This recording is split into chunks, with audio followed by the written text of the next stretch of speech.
അങ്ങനെ പൊന്മാൻ എന്ന ചിത്രത്തിൻ്റെ second day Kerala box office collection റിപ്പോർട്ടൊക്കെ ലഭിച്ചിട്ടുണ്ട്.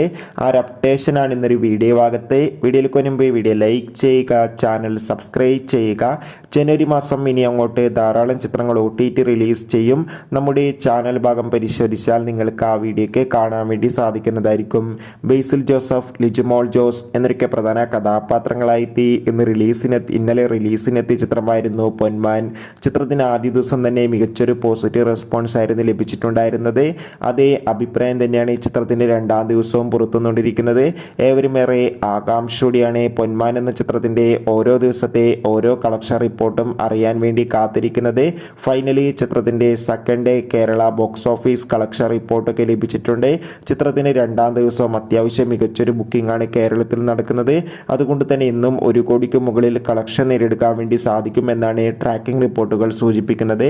എന്തായാലും പൊന്മാൻ എന്ന ചിത്രത്തിൻ്റെ കൂടുതൽ ബോക്സ് ഓഫീസ് കളക്ഷൻ റിപ്പോർട്ടിനായി നമുക്ക് കാത്തിരിക്കാം.